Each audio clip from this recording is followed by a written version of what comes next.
The morning of December 17th, 1944, broke grey and bitter over the Ardennes Forest. Leutnant Klaus Richter crouched behind the blackened hull of an American half-track, his breath forming clouds in the freezing air. Around him, the forest floor was littered with the debris of yesterday's attack: abandoned rifles, scattered ammunition, empty brass casings glinting in the weak winter light, and everywhere, impossible quantities of food. If you're enjoying this deep dive into the story, hit the subscribe button and let us know in the comments from where in the world you are watching from today. Richter picked up a small cardboard box from the snow, turning it over in his gloved hands. K-ration, breakfast unit. It read in English. The box itself was printed in colour, its corners precisely folded, its contents protected by waxed paper. He opened it carefully, as if handling something explosive. Inside, canned ham and eggs, biscuits wrapped individually, a packet of instant coffee, 4 cigarettes in their own sleeve, matches, toilet paper, chewing gum, sugar tablets. A single meal for one American soldier contained more variety than Richter's entire company had seen in a week. Behind him, Obergefreiter Hans Werner was methodically opening American supply crates that yesterday's attack had overrun. The ammunition depot near Loschheim had fallen quickly, the defending Americans abandoning their positions in the face of Germany's surprise offensive. But Werner wasn't examining ammunition, he was staring at food. "Herr Leutnant," Werner called, his voice carrying an edge of disbelief. "You need to see this." Richter made his way through the snow to where Werner stood beside an opened wooden crate stenciled with white letters, U.S. Army Ration, Tip K, 12 units. Werner had already removed several of the inner boxes, laying them out on the crate's lid like evidence at a trial. "There are hundreds of these," Werner said. "Maybe thousands. Just in this one supply dump." He gestured toward the forest where more crates sat stacked under camouflage netting. "And look at the dates." Richter examined the stamping on one box. Packed October 1944, less than 3 months ago. The Americans were producing food rations faster than their soldiers could consume them. The boxes were fresh, the packaging undamaged, the contents standardized to specifications that suggested industrial processes Richter could barely imagine. He thought of the rations his own men carried, the Halbizern iron ration with its 300-gram tin of preserved meat and compressed rye bread. The Erbsfürst soup pellets that dissolved into something technically edible but spiritually crushing. When field kitchens functioned, which was rarely these days, they served cabbage, potatoes, and whatever horse meat the quartermasters could acquire. His men joked that the Gulaschkanone, their mobile field kitchen, produced food that tasted like the barrel it was cooked in. But jokes couldn't fill empty stomachs. Werner had opened one of the K-rations and was examining its contents with the methodical attention of a scientist studying an alien artifact. "The packaging," he said quietly. "It's waxed, waterproof. Each component is individually wrapped. The biscuits are crisp. The meat is preserved in tins that won't rust." He looked up at Richter. "Herr Leutnant, they have chocolate." Richter knelt beside Werner and picked up the small brown bar. It was labelled D-ration, and according to the wrapper, it contained 600 calories. 600 calories in a piece of chocolate small enough to fit in a soldier's pocket. He bit off a piece and immediately understood why American soldiers reportedly disliked them. The bar was dense, almost chalky, designed to resist melting in tropical heat. It tasted, as one German intelligence report had noted, like sweetened wood, but it was chocolate, real chocolate, and the Americans issued these bars so freely that their soldiers complained about the taste. Richter's reconnaissance company had entered the Ardennes offensive with high spirits. After years of defensive fighting and strategic retreat, finally they were attacking again. The 6th Panzer Army had achieved complete surprise, smashing through thinly held American positions in the pre-dawn darkness of December 16th. The plan, as Richter understood it from his battalion commander's briefing, was audacious. Drive west to the Meuse River, then northwest to Antwerp, splitting the Allied armies and forcing the British and Americans to negotiate peace. The Führer himself had conceived the operation. It would change the war's trajectory, buying time for Germany to deploy new weapons, new divisions, new hope. But that was before Richter had seen the American supply dumps. "Gather the men," he told Werner. "I want every NCO to see this before we move out." 20 minutes later, Richter's platoon leaders stood in a semicircle around the opened American crates. Feldwebel Otto Schneider, a veteran who'd fought from France to the gates of Moscow and back again, picked up an American cigarette packet. "Lucky Strike," it read. He tapped out one of the cigarettes, examining it with the careful attention of a man who'd been smoking bark shavings and dried leaves for the past month. "They give these away," Schneider said. It wasn't a question. He'd seen the 4-packs included in every K-ration. 4 cigarettes per meal, 3 meals per day, 12 cigarettes, plus the ones in their regular supply. He did the mathematics in his head. A carton every 2 days. For every soldier. 60 cigarettes per week, Richter confirmed. Standard issue. Schneider lit the Lucky Strike with an American match. The tobacco was fresh, properly cured, not mixed with sawdust or ersatz substitutes. He drew deeply and exhaled, the smoke hanging in the cold air like a visible accusation. "We cannot win this war," Schneider said quietly. The other NCOs shifted uncomfortably. Such statements, even in private, could mean summary execution. Defeatism was a capital offence, and the SS Einsatzgruppen were active even here, behind German lines, hunting for signs of wavering loyalty. But Richter didn't reprimand Schneider. Instead, he picked up another K-ration and began removing its contents piece by piece, laying them out like a professor delivering a lecture. "Ham and eggs," he said, placing the small can on the crate. "Biscuits. Cheese spread. Instant coffee. Sugar. Cream substitute. Chewing gum. Toilet paper. Cigarettes. Matches. Bouillon cube." He paused, letting the list settle over his men. "This is one meal. The Americans produce millions of these every week. We're told their factories are being bombed, their production disrupted, their economy straining under the war's burden." He gestured to the stacks of crates disappearing into the forest. "Does this look like a strained economy?" Unteroffizier Dieter Koch, the youngest of the platoon leaders at 23, picked up one of the crates and examined the markings. "Produced by H. Heinz Company, Pittsburgh, Pennsylvania," he read. "Packed October 1944. One company, in one city, packing rations in October. How many companies do they have? How many cities?" The question hung unanswered because the answer was too terrible to voice. The Americans had dedicated entire industries to producing these small cardboard boxes. They'd developed standardized packaging, waterproof materials, vacuum-sealed cans. They'd calculated nutritional requirements and designed meals to meet them. They'd printed instruction labels in multiple languages and included implements for eating. The cardboard itself was better quality than the paper Germany used for official documents. Richter had received his commission in 1941, when the Wehrmacht seemed invincible. He'd watched German tanks roll across France in 6 weeks, crushing an enemy that had fought Germany to exhaustion in the previous war.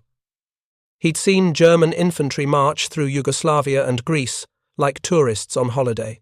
He'd been part of Operation Barbarossa's opening moves, the vast pincer movements that had captured entire Soviet armies. Germany won wars through superior tactics, better training, technological innovation, and ideological clarity. That's what Richter had been taught at officer training school. That's what he'd believed. But standing in this frozen forest, surrounded by evidence of American material abundance, Richter understood that superior tactics couldn't overcome industrial capacity. No amount of ideological purity could manufacture cigarettes from faith.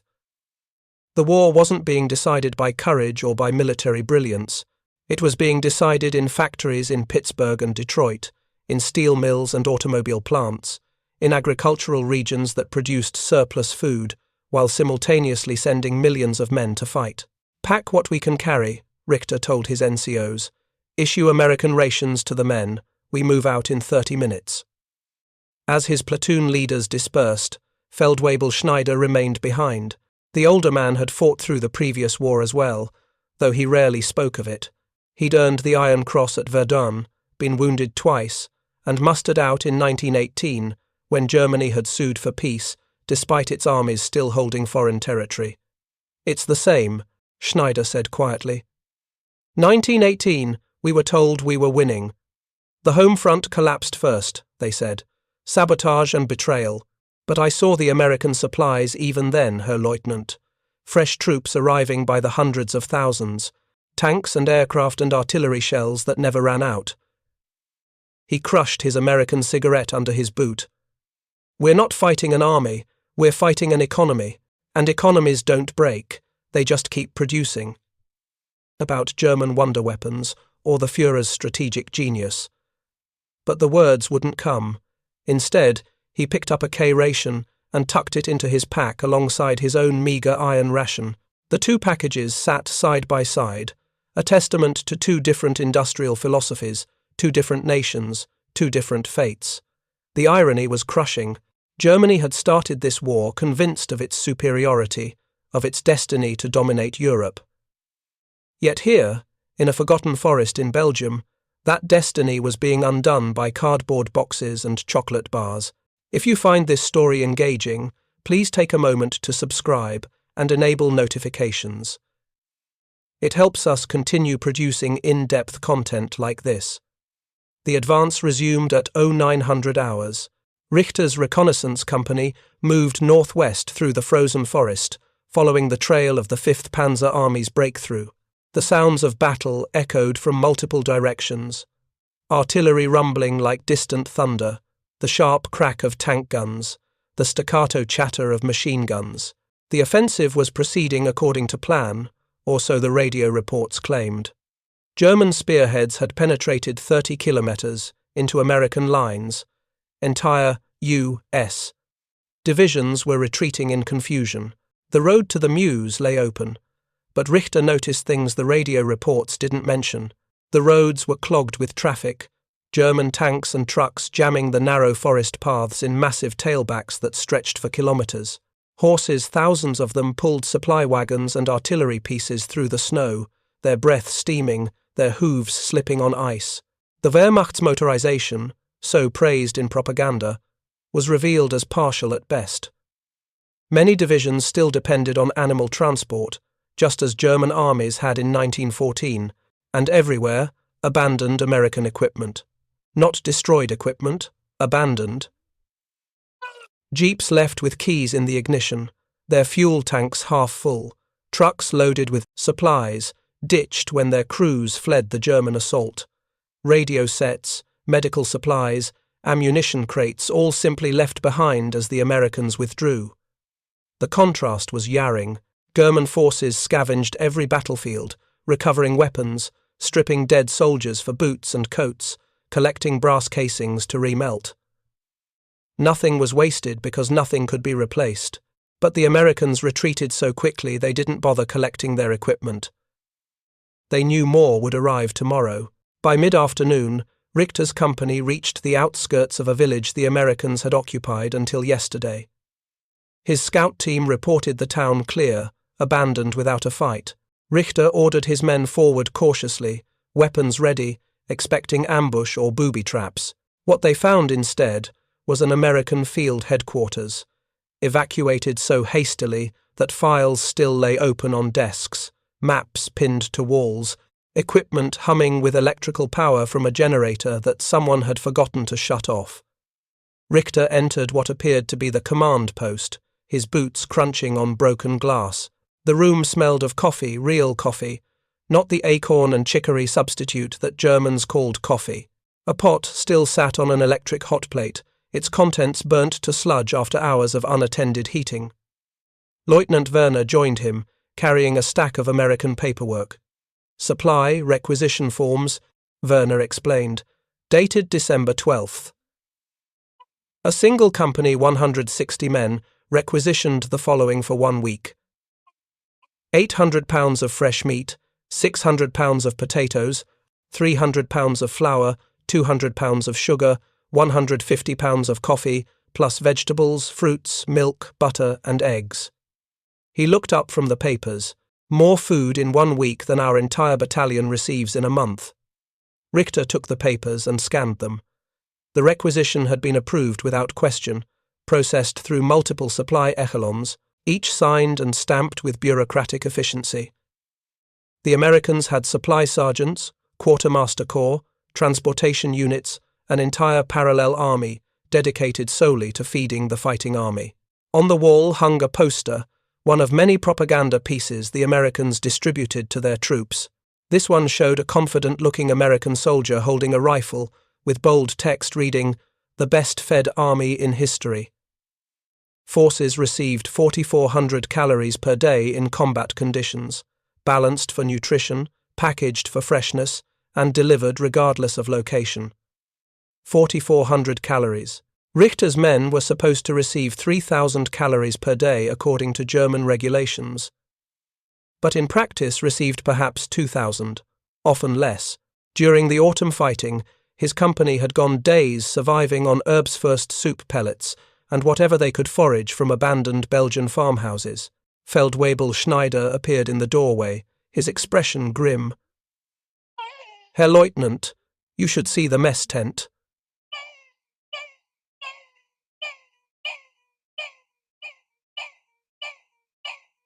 Inside, Richter found long tables still set with tin plates and cups, as if the occupants had been interrupted mid-meal. But what stunned him was the kitchen area itself. Industrial-size pots and pans, all stainless steel, a mobile stove that ran on gasoline, clean-burning and efficient, refrigeration units powered by the same generator, keeping meat and dairy products fresh, shelving stacked with canned goods, vegetables, fruits, meats, soups, sacks of flour, sugar, rice, and coffee beans, cases of condensed milk, and powdered eggs. On one table sat the remnants of breakfast: scrambled eggs, bacon, toast with butter and jam, canned fruit cocktail, coffee with real cream and sugar. The American soldiers had been eating this when the German artillery barrage began. They dropped their forks and fled, leaving behind a meal that would have seemed luxurious at a Berlin restaurant in peacetime. Werner picked up a half-eaten slice of toast, the butter still soft, the jam still sweet. "They were eating this every morning," he said quietly. "Bacon and eggs. Real butter. Coffee with cream." He set the toast down as if it were contaminated. "Our men get ersatz coffee made from acorns and bread so hard you need to soak it in water to chew it. And the Americans get this." Unteroffizier Koch was examining the refrigeration unit, his pre-war training as an electrician evident in how he traced the wiring. "This is standard issue," he said. "Every American field kitchen has refrigeration. They can serve fresh milk thousands of kilometers from home. We can't serve fresh milk in Germany anymore." The statement hung in the cold air like an indictment. Germany, which had started the war as the conqueror of Europe, could no longer provide basic nutrition to its own civilians. Food rationing had been implemented in 1939 and had grown progressively more severe. By 1944, the average German civilian received barely subsistence rations bread mixed with sawdust, ersatz coffee, margarine instead of butter, and meat only occasionally.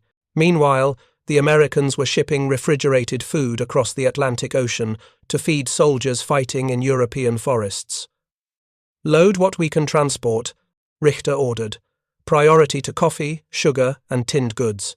Leave the refrigeration unit, we have no way to power it on the move." As his men began systematically looting the American supplies, Richter walked to the edge of the village where Feldwebel Schneider stood smoking another American cigarette, staring westward toward where the fighting continued. "We're winning, according to the radio," Richter said. Schneider nodded slowly. "We're advancing." "That's not the same as winning." He gestured toward the looted mess tent. "Every position we overrun looks like this. Mountains of supplies. Equipment abandoned because there's more where it came from. Food they don't even bother to save. He took a long drag on the lucky strike. In Russia, we advanced all the way to Moscow. We won every battle, and we still lost. This isn't Russia, Richter said, but even he could hear the uncertainty in his voice. No, Schneider agreed. Russia. We could blame the winter, the distances, the numbers. But here? Perfect tank country, short supply lines, focused objectives. He crushed the cigarette under his boot. Here, we're learning that it doesn't matter how well we fight. They have more of everything: men, tanks, aircraft, ammunition, food. They can lose 100 battles and still win the war because their factories keep producing. A runner arrived with new orders. The company was to continue northwest, making for the strategic crossroads at Bastogne. Intelligence indicated the town was lightly defended, ripe for capture. Speed was essential. The entire offensive depended on seizing key road junctions before the Americans could reinforce them. Richter gathered his platoon leaders and issued movement orders. They would advance through the night, using captured American gasoline to refuel their vehicles, carrying captured American rations to feed his men. They were winning using the enemy's own supplies, which should have felt like victory. Instead, it felt like drowning while stealing the water. The company moved out at dusk. The temperature had dropped below freezing, and fresh snow began to fall, covering the muddy roads with a white blanket that made movement treacherous. Richter rode in the lead vehicle, a captured American Jeep that ran better than most German equipment. The heater worked, filling the cab with warmth. The windshield wipers functioned smoothly. Even the tires were superior thick treads that gripped ice better than anything the Wehrmacht issued. Beside him, Werner navigated using a captured American map, far more detailed than German military charts. The Americans had aerial photography, precise coordinates, updated intelligence. Their maps showed individual buildings, road conditions, elevation contours rendered with cartographic precision. They know this terrain better than we do, Werner observed, and it's their enemy territory. The column passed through a destroyed American supply convoy, vehicles burning along the roadside, where a Luftwaffe fighter had caught them in the open. But even here, destroyed and abandoned, the material abundance was staggering. Trucks loaded with jerry cans of gasoline, trailers carrying spare parts, tires, engine components, ammunition trucks filled with artillery shells, mortar rounds, small arms ammunition in quantities that German units could only dream of receiving. One truck had been carrying mail letters and packages from home, Christmas gifts that would now never reach their intended recipients. Richter's men rifled through the scattered packages, finding homemade cookies, chocolate, warm socks, photographs, love letters. The Americans received mail regularly, packages from families on a continent untouched by bombing, starvation, or fear. German mail service had become sporadic at best. Letters took months to arrive, if they arrived at all. Richter's last letter from his wife in Hamburg was dated August. 4 months old. He didn't know if she still lived, if their apartment still stood, if the city remained functional. Allied bombing had intensified throughout 1944, and Hamburg had been particularly hard hit. But here was evidence that American soldiers received regular mail, packages filled with luxuries, correspondence that connected them to a home front still intact and productive. A young soldier, barely 18, sat in the snow, holding an American chocolate bar. Not the D-ration survival chocolate, but real commercial chocolate, Hershey's, sent from Pennsylvania by someone's mother to her son fighting in Europe. The boy stared at it with something approaching religious reverence. "I haven't seen real chocolate in 3 years," the soldier said. "Not since before the war." Richter didn't reply. What could he say? That victory was near? That sacrifices would be rewarded? That Germany's final triumph would restore abundance? The lies wouldn't come. Not here, not now, not surrounded by evidence of American industrial supremacy. The column continued northwest through the falling snow. Behind them, the sounds of battle continued. Germany's last great offensive in the West, launched with hopes of splitting the Allied armies and forcing a negotiated peace. But Richter knew, even if he couldn't yet say it aloud, that the offensive had already failed. Not tactically, German forces were still advancing, still capturing territory, but strategically, the war was already over. It had been over since the moment American industrial capacity turned fully toward war production. Perhaps it had been over since December 1941, when America entered the war. You couldn't defeat an enemy who considered a chocolate bar disposable. By midnight, the company reached their objective, a small town 10 kilometers southeast of Bastogne.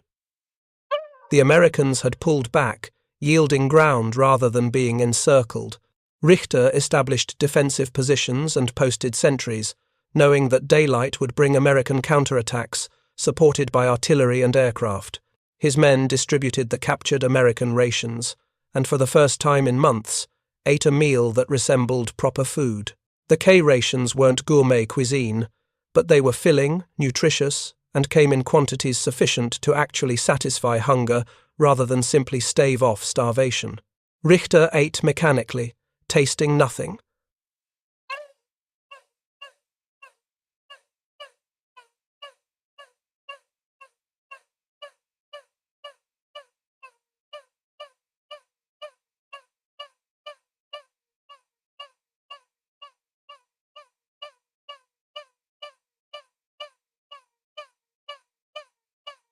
They were winning, they believed, advancing, capturing American supplies, driving toward the Meuse. They didn't yet understand what Richter had realized while standing in that mess tent, surrounded by abandoned abundance. They were winning battles while losing the war. Every American position they overran revealed not weakness, but its opposite, an enemy so rich in resources that they could abandon more in retreat than Germany could produce in advance. Feldwebel Schneider appeared beside him, carrying 2 cups of American coffee made with real cream and sugar. He handed one to Richter and sat down heavily. "Remember what we were told in training?" Schneider asked. "That the Americans were soft, spoiled by luxury, that they'd break when faced with German steel." He sipped his coffee and laughed bitterly. "We were right that they're spoiled by luxury. We were wrong thinking that made them weak. It made them rich. And rich beats brave every time given enough time." Richter cupped the warm coffee, feeling its heat seep into his frozen hands. "How long?" he asked quietly. Schneider understood the question. "How long until we lose?" "Could be months. Maybe we hold until spring. Maybe we make it to summer." He looked at the burning American vehicles in the distance, their flames illuminating the snow-covered forest. "But we lose. The only question is, how many of us die before the Führer admits it?" The snow fell harder now, covering the evidence of battle, blanketing the destroyed equipment and abandoned supplies with a layer of white that made everything look clean and pure. But underneath, the truth remained unchanged. Germany was fighting an industrial giant, and industry didn't tire, didn't break morale, didn't care about ideology or courage. Industry simply produced, endlessly, overwhelmingly, inevitably. And somewhere across the Atlantic, in cities untouched by war, American factories were already making tomorrow's supplies, the rations, ammunition, equipment, and vehicles that would pour into Europe next week, next month, for as long as the war continued. Richter finished his coffee and crushed the paper cup. Even the cup was better designed than its German equivalent, waxed to prevent leaking, reinforced to maintain structure, disposable because making more was cheaper than reclaiming used ones. That was the future, he thought. Not glory or conquest or ideological triumph, just endless production, material abundance that would eventually bury Germany under mountains of supplies no courage could overcome. The 23rd of December, 1944, arrived with weather that grounded aircraft and turned the Ardennes into a frozen hell. Richter's company had been fighting continuously for 7 days, advancing, retreating, holding, withdrawing, the rhythms of combat that blurred together into an endless cycle of cold, exhaustion, and violence. They were now dug in 3 kilometers east of Bastogne, part of the German forces attempting to encircle the American garrison. The town had become the focal point of the entire offensive. As long as the Americans held Bastogne, they controlled the road network that both armies desperately needed. But what struck Richter most forcefully during these 7 days wasn't the fighting itself. It was the pattern of supply that repeated at every engagement. When German forces overran American positions, they found abundance. When American forces recaptured ground, they found German soldiers starving. On the 19th, Richter's company had briefly held a crossroads west of the Orthe River. The Americans had abandoned it just hours earlier, and his men had found a supply cache containing enough rations to feed a battalion for a week. There were also medical supplies, sulfur drugs, morphine, bandages, plasma in quantities that exceeded what Richter's entire division had received during the past month. By the 20th, American counterattacks had forced Richter's company to withdraw. When they returned 2 days later, the cache was gone, evacuated by American logistics units who'd somehow moved tons of supplies through active combat zones. In its place, the Americans had left propaganda leaflets printed in German, explaining how German soldiers could safely surrender and receive food, medical care, and eventual repatriation. The leaflets showed photographs of German prisoners eating hot meals, sleeping in warm barracks, receiving medical attention. "You have fought bravely," the text read in perfect German. "But this war cannot be won. Why die for a lost cause when you can live to return home?" Richter had ordered the leaflets burned, but not before half his company had read them. The damage was done. His men had seen American abundance firsthand. The propaganda merely confirmed what they'd already learned through direct observation. The 23rd brought a momentary break in the fighting. Both sides were exhausted, their forward units entangled in such close proximity that any movement triggered firefights. Richter used the lull to tour his defensive positions, checking on his men, assessing readiness. What he found was an army running on fumes. Of his original company strength of 140 men, he now commanded 83. The rest were dead, wounded, missing, or had simply disappeared during the chaos of the past week. His 3 remaining armoured vehicles were immobilised, one with transmission failure, one with a thrown track, one out of fuel. The fuel shortage was becoming critical across the entire offensive.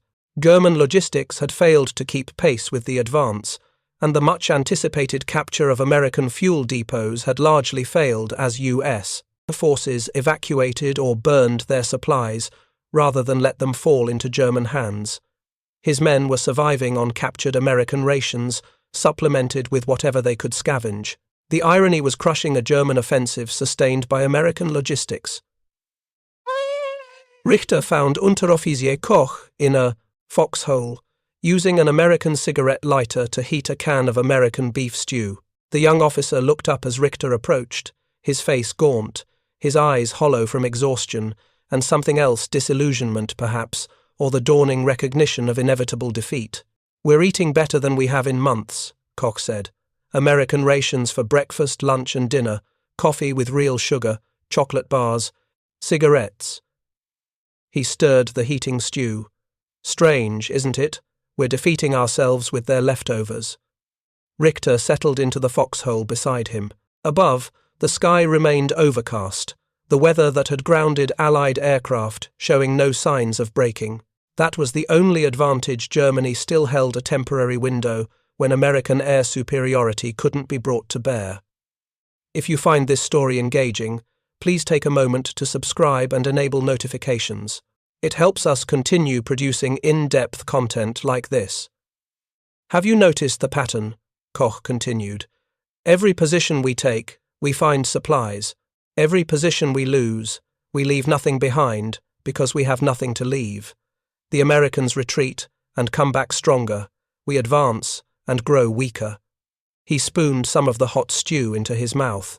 "It's not a war, it's mathematics. Subtraction versus addition." From somewhere to the north came the thunder of artillery American guns, firing from positions around Bastogne. The encircled garrison should have been isolated, starving, desperate. Instead, They were firing more shells than Richter's entire division possessed. American transport aircraft had been dropping supplies despite the weather, tons of ammunition and food falling from the sky into the besieged town. Germany couldn't supply its armies advancing through friendly territory. America could supply a garrison surrounded by enemies. A runner arrived with orders. The company was to attack at dawn, part of a renewed push to capture Bastogne before American relief columns could break through the encirclement. All available forces were being committed. Speed and aggression would carry the day. After the runner departed, Koch laughed a sound without humour. Attack with what? We have 83 men, no armour, limited ammunition, and no resupply scheduled because there is no resupply available. He gestured toward Bastogne, where American artillery continued its steady bombardment. They have that. We have this. He held up his can of captured American stew. We're eating their rations, and we're supposed to believe we're winning. Richter had no answer because Koch was right. The mathematics didn't work. Germany was burning through its final reserves, men, fuel, ammunition, equipment in an offensive that, even if tactically successful, would leave the Wehrmacht incapable of sustained operations. Meanwhile, every day the Americans grew stronger, as more supplies flowed across the Atlantic, through ports, along highways, into depots, and finally to frontline soldiers. Night fell early, as it did in December. Richter made his rounds, checking on his platoons, offering what encouragement he could muster. His men were cold, hungry despite the American rations, and increasingly aware that the offensive was failing. Radio communications brought rumors of fuel shortages, halting panzer divisions, of American reinforcements arriving from all directions, of Allied aircraft preparing for strikes once the weather cleared. In one foxhole, he found 3 soldiers sharing a single American blanket superior to German issue, warmer and more water-resistant. They were reading an American magazine someone had found, Time, dated November 20th. The cover showed General Eisenhower under a headline reading, The Supreme Commander. Inside were photographs of American war production, factories producing tanks, aircraft rolling off assembly lines, ships being launched. 60,000 aircraft this year, one soldier read aloud, twice. What Germany has produced total during the entire war. He looked at Richter. Herr Leutnant, is this propaganda? Are these numbers real? Richter took the magazine and examined it. The production figures seemed impossible. 5,000 Sherman tanks per month, 2,000 aircraft per week, cargo ships launched faster than U-boats could sink them. But after a week of capturing American supplies, after seeing the endless abundance of their logistics network, the numbers felt disturbingly plausible. It doesn't matter if they're exact, Richter said quietly. What matters is the scale. Whether they produce 50,000 aircraft or 60,000, we can't match it. He handed back the magazine and moved on, leaving the soldiers to contemplate industrial statistics that told the story of Germany's defeat more clearly than any battlefield report. At midnight, Richter sat in a ruined barn that served as company headquarters, writing the daily report he was required to submit to battalion: current strength, ammunition status, equipment condition, morale assessment. The forms were standardized, designed for an army that still functioned according to regulation and procedure. But what could he write that would capture the truth? That his men were surviving on enemy rations? That every engagement taught them more about American material superiority? That the offensive everyone called a great victory was actually a demonstration of how completely Germany had been outmatched? Feldwebel Schneider entered, carrying a captured American medical kit. He set it on the table and opened it, displaying the contents: morphine syrettes, sulfur powder, bandages, surgical instruments, all organized in a compact canvas pack with clear labeling and instructions. Our medic asked me to show you this, Schneider said. The Americans give one of these to every squad. 9 men. Enough medical supplies for 9 men that exceed what our company medic has for 83. He closed the kit, carefully. He wanted you to know that when we attack tomorrow, we'll be treating our wounded with American supplies because we don't have enough German materials. Richter set down his pen. How many men do you think will refuse to attack? None, Schneider said immediately. They're soldiers. They'll follow orders, even knowing it's hopeless. He sat down heavily. That's the tragedy, Herr Leutnant. We've trained them too well. They'll attack tomorrow, and they'll fight bravely, and they'll die capturing positions we can't hold, for an offensive that's already failed, in service of a war we've already lost. Then why attack at all? Schneider was quiet for a long moment. Because that's what soldiers do. We follow orders until someone with more rank decides to stop giving them. He pulled out an American cigarette and lit it with an American lighter. But between us, Herr Leutnant, every man in this company knows. They've seen too much.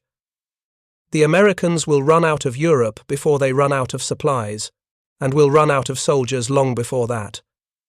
The attack came at dawn on Christmas Eve, 1944. Richter's company advanced through snow and fog toward American positions south of Bastogne, part of a coordinated assault by 3 German divisions attempting to crush the garrison before relief arrived. The attack failed within 2 hours. American artillery, firing from within the encircled town and from positions outside it, created a curtain of steel that German forces couldn't penetrate. The fog that had grounded aircraft earlier in the week began to lift, and American fighter bombers appeared, strafing German columns, destroying the few remaining armoured vehicles, turning the attack into a slaughter. Richter's company got within 400 metres of American lines before machine gun fire pinned them down in a frozen field. They couldn't advance and couldn't retreat.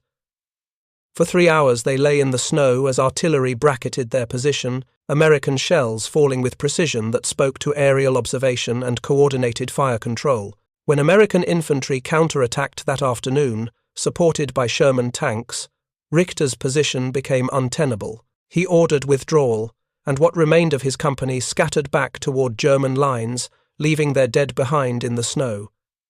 By nightfall on Christmas Eve, the company had ceased to exist as a fighting unit.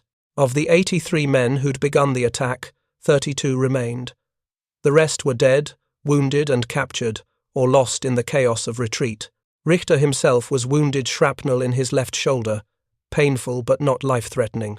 He found himself in a field hospital 10 kilometres behind the lines, a converted barn where German medics worked frantically to stabilise wounded before evacuating them east. The supplies here told the same story as every other location. American medical materials outnumbered German supplies 3-1. Captured morphine kept German soldiers from screaming. Captured plasma replaced their blood. Captured bandages wrapped their wounds. On Christmas morning, the weather finally cleared completely. American aircraft appeared by the hundreds, bombers, fighters, transport planes, all flying with impunity through skies the Luftwaffe could no longer contest. Richter watched from the barn door as silvery contrails crisscrossed the blue December sky, each trail representing American industrial capacity made visible. A fellow officer, a Hauptmann from an artillery regiment, stood beside him watching the aerial armada. 72 years, the Hauptmann said quietly. 72 years since Prussia defeated France. We built an empire on that victory, created modern Germany, became the greatest military power in Europe. He gestured to the aircraft overhead. And now we're being defeated by a country that was still fighting its own civil war when we humiliated France. Richter understood the bitter irony. Germany had spent generations perfecting the art of war, tactics, training, weapons, doctrine. They'd studied Clausewitz and Moltke, analysed campaigns, developed operational excellence, and none of it mattered against an opponent who simply produced more of everything. They're not better soldiers, the Hauptmann continued. Man for man. We're superior, but they don't need to be better. They just need to be sufficient, and they need enough of them. He turned away from the window. You can't defeat that with courage or tactics or ideology. You defeat it with industry, and we lost the industrial war before the shooting started. By the 26th of December, German forces withdrew from their furthest penetrations. American relief columns had reached Bastogne, breaking the siege. The weather remained clear, and Allied aircraft hammered German positions relentlessly. Fuel shortages, stranded panzer divisions, ammunition ran low, supply columns couldn't navigate roads choked with destroyed vehicles. The offensive was over, though fighting would continue for weeks as Germany slowly retreated toward its starting positions, yielding back every kilometre gained at such terrible cost. Richter, recovering from his wound at a hospital in Germany, learned the final statistics in mid-January 1945. The Wehrmacht had committed 500,000 men to the Ardennes offensive. Casualties exceeded 100,000. Hundreds of tanks, thousands of vehicles, irreplaceable fuel stocks, ammunition that couldn't be replaced, all consumed in an operation that achieved nothing strategically. The Americans had suffered terribly to nearly 80,000 casualties, including 19,000 killed, but they'd absorbed the blow and counterattacked, and their losses were already being replaced by fresh divisions arriving from the United States, equipped with new vehicles, armed with new weapons, fed with rations produced in factories that ran 3 shifts daily. Germany had gambled everything and lost. The war would continue for 4 more months, but the outcome was no longer in doubt. It had been decided in factories in Detroit and Pittsburgh, in shipyards and steel mills, in agricultural regions that fed armies while simultaneously feeding their own populations. It had been decided by an economic system that could produce chocolate bars for soldiers fighting 6,000 kilometers from home, could ship refrigerated food across an ocean, could manufacture so much of everything that frontline troops complained about quality rather than quantity. On a grey February morning, Richter stood in a hospital courtyard, his arm still in a sling, watching a steady stream of wounded soldiers arrive from the collapsing fronts. The war was entering its final phase. Soviet armies were advancing from the east. American and British forces were breaching the Rhine. Allied bombers reduced German cities to rubble daily. Feldwebel Schneider found him there, the older sergeant having also survived the Ardennes, though with wounds that would likely see him discharged from service. They stood together in silence for a while. 2 soldiers who'd seen too much, understood too much, survived when so many hadn't. "I keep thinking about that K-ration," Schneider said finally. "The first one we found. How perfect it was. Every component designed, tested, manufactured to specification. Packaged in a way that kept everything fresh. Delivered to the front in quantities that ensured no soldier went hungry." He turned to Richter. "That's what defeated us. Not their soldiers or generals or weapons. A cardboard box with breakfast inside." Richter nodded slowly. History would record the Battle of the Bulge as Germany's last offensive in the West, Hitler's final gamble that failed. Military analysts would study the tactics, the operational decisions, the strategic failures. They'd debate whether different choices might have succeeded. But Richter knew the truth that military histories would struggle to capture. The battle was lost before it began, not on tactical maps or in strategic planning, but in economic capacity. Germany had challenged an industrial giant and learned too late that modern wars weren't won by superior soldiers or brilliant generals. They were won by superior logistics. They were won by factories that never stopped producing. They were won by economies so abundant that armies complained about the quality of their chocolate rather than the absence of food entirely. "Do you think anyone will understand?" Schneider asked. "After the war, when they write the histories, will they understand that we didn't lose because we weren't brave enough or skilled enough? That we lost to packaging and supply chains and industrial capacity?" "No," Richter said. "They'll write about battles and commanders, about good and evil, about ideology and politics. That's easier to understand than admitting that wars are won in factories and lost by nations that can't match production."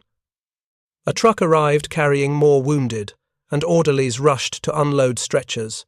Among the medical supplies being used to treat them, Richter recognized American materials captured months ago, hoarded carefully, now being deployed because German medical production couldn't keep pace with casualties. Even in defeat, Germany survived on American abundance. The war ended 3 months later. Richter was in a PO double cage when news came of Germany's unconditional surrender. Around him, German soldiers who'd fought for 5 years sat in stunned silence as the reality settled over them. It was finished. The Reich that was supposed to last 1,000 years had collapsed in 12. The American guards distributed food K-rations, the same olive-drab boxes that Richter had first encountered in the Ardennes Forest 5 months earlier. He opened one mechanically, removing the contents piece by piece. Ham and eggs. Biscuits, coffee, sugar, cigarettes, chocolate. The same abundance that had revealed Germany's defeat now sustained its survivors. An American officer walked through the cage, checking on conditions. He stopped beside Richter, noting the German officer's insignia on his worn uniform. "You speak English?" the American asked. "Some," Richter replied. The American gestured to the K-ration. "How's the food?" Richter looked at the cardboard box, remembering that December morning in the Ardennes, the moment of realization when he'd understood that cardboard and chocolate represented industrial capacity Germany couldn't match. "It's the best food I've had in years," he said honestly. Then, after a pause, "It's also why you won." The American officer looked confused.